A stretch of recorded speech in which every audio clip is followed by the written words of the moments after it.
Okay, welcome to another video or tutorial to guide you through the process of converting DXF contours into HTZ digital terrain model. This is fairly quickly simple instructions, and this is applicable mainly to contours. So if the DXF file is made of contour lines. So let me first explain what do I mean by contour lines. So contour lines would be something like this. A digital terrain model is made of contours like this, in this shape. So made of multiple layers. Could be something like this. Make him transparent.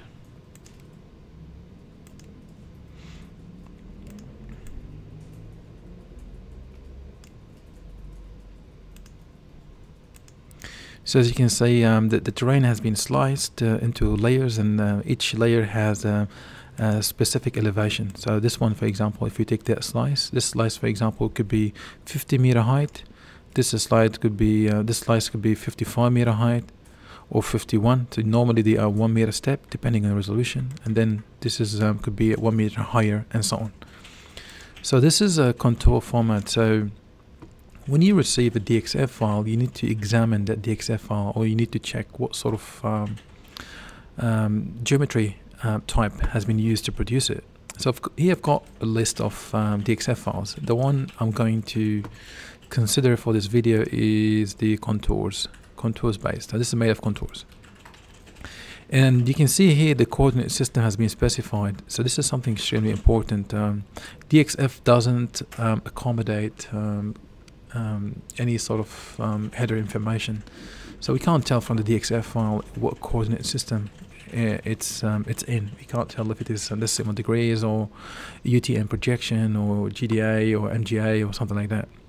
Okay, so here is specified by the client, and in this case we're going to use HTZ code of MGA 55. So this is map grid Australia and zone 55, which is equivalent of GDA 94 and MGA and zone 55.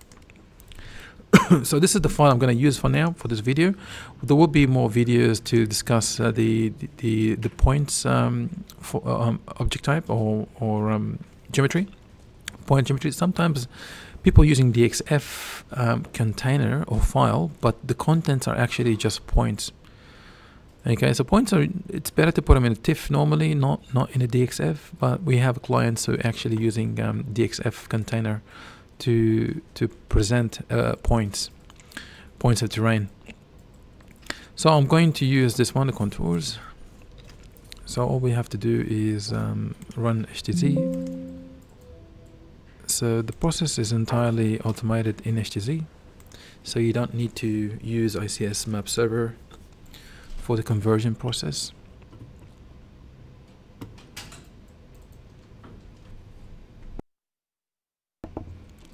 Alright, software started. This is the dashboard or the landing page. So you go to file, and then you go to outdoor project, and then from shapefile.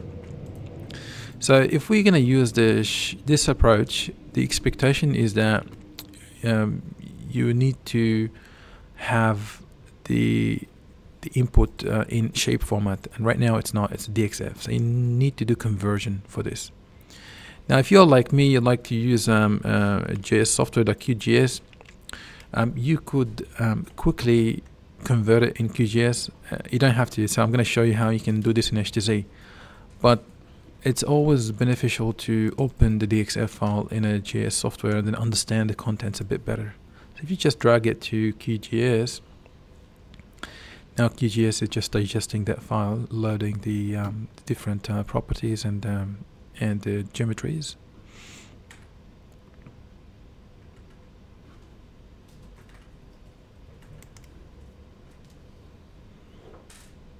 So when you drag it, it pops up a message. It's very important you understand that message. So normally here QGIS will identify the different type of objects or different type of geometries presented in that DXF file. So the QGIS detected entities of the type polyline. Okay, so polyline. what I just explained here, this is considered polyline, not polygon. It's just the first point and the last point happen to be the same, but this is polyline of the type with the Z of the type Z. So you see here entities are polylines, and you can see the type. It's line string Z. So Z means there is Z, which is the elevation axis, is also presented in this layer. So normally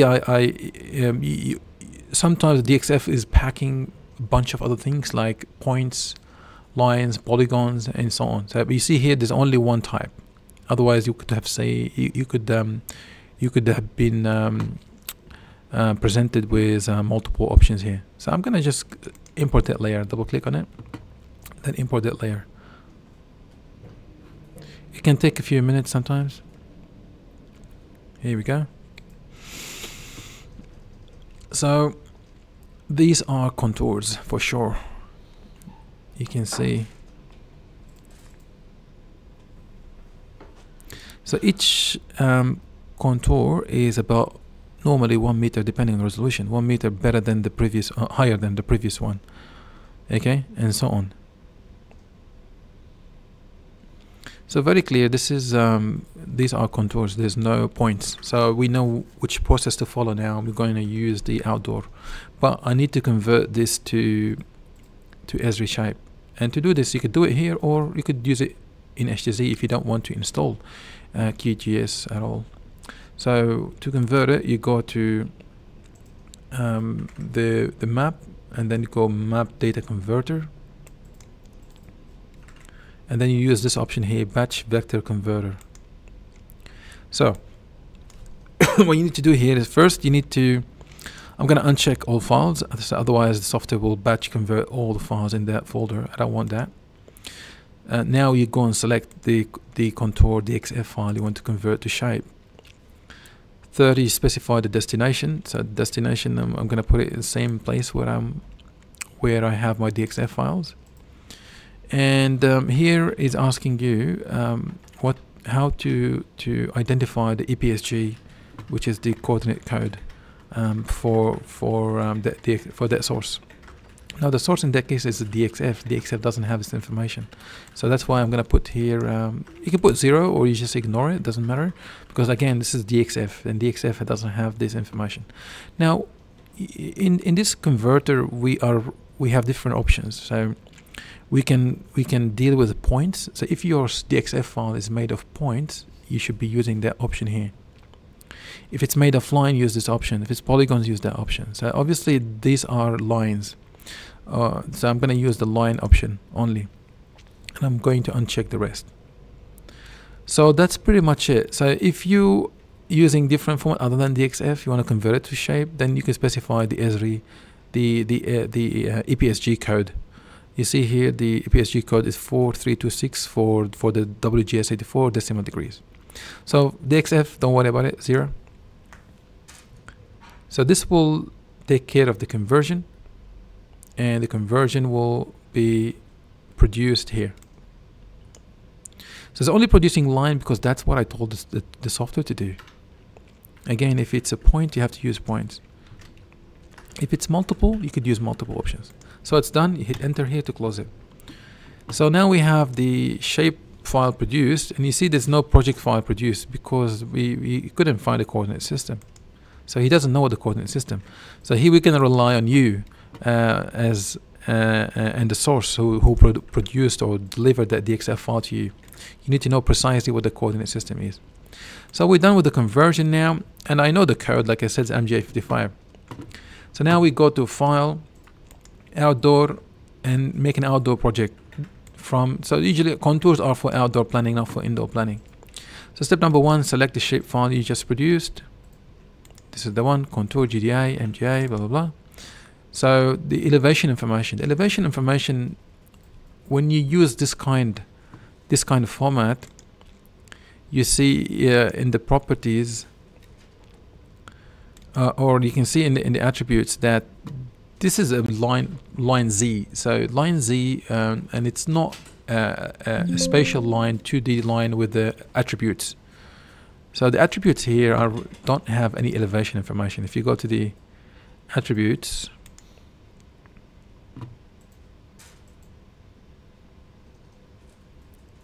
You do not really need to interact with QGIS, but I'm just doing this so to help you understand better what's happening. So you see here there is layer names and classes. This is the product of the conversion from DXF to E3, because QGIS doesn't really read DXF directly. You need to translate it. So they see there's no attribute for elevation information. It is actually embedded. It's embedded, so it's in the object type itself. So you see here, if I click on this object, for example, here, that contour, you'll see here the actual attributes of that polyline, and you can see also the you can see it under derived. Normally you can see the X and Y and Z. So these information are not presented in attributes in the database. They are embedded and they're still there.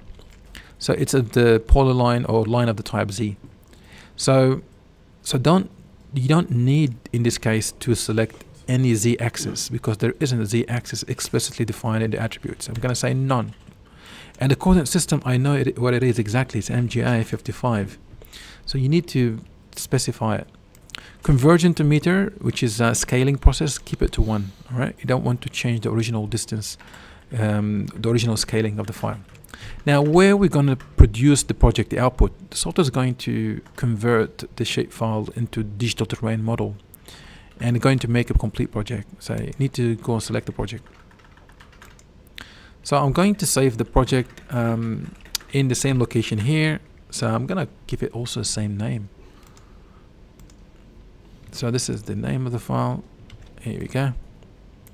So I'm saving the PRO project file, and here for the step of the project I'm going to use 5 meter.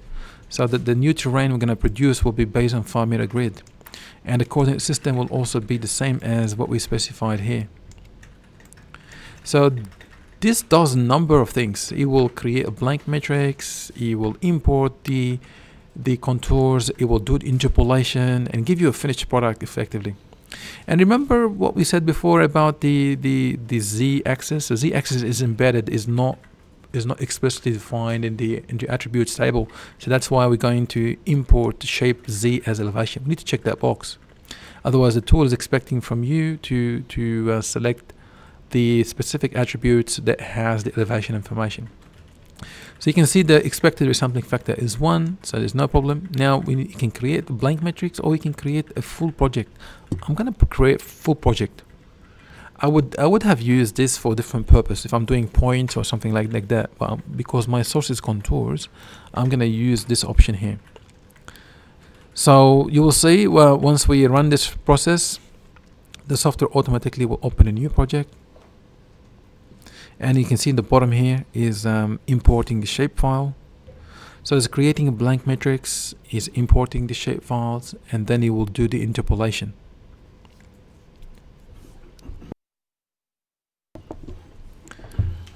So this is just visual aid, just to show you what's happening.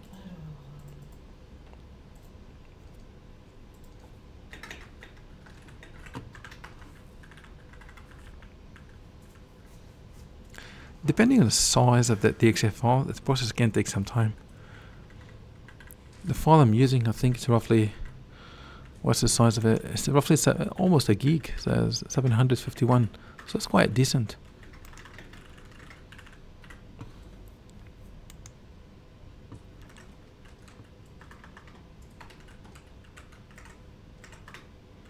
Almost done.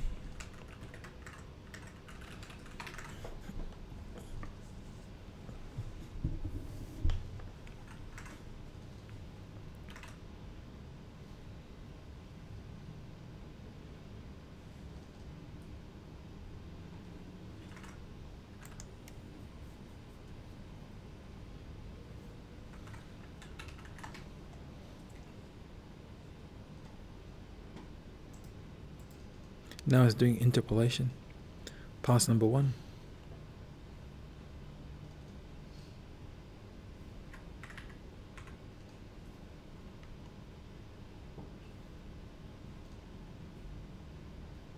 Now he opened the software opened the project, but it's still interpolating. Now it's doing pass number 2. The tool does a number of interpolations.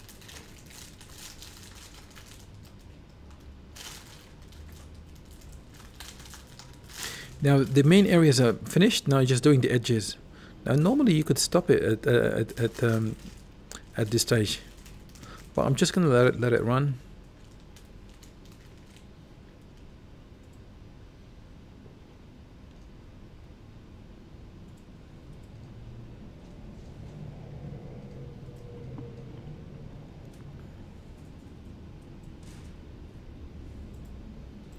Doing now pass number 6.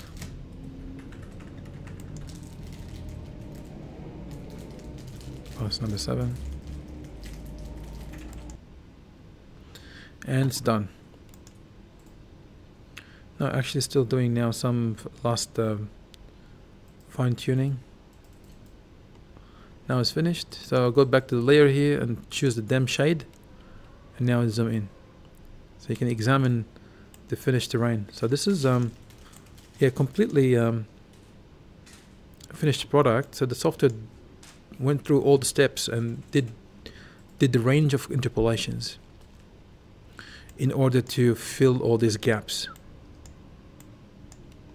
So interpolation is really a requirement when you have a contour source, okay? Because the estimates are provided for the lines themselves.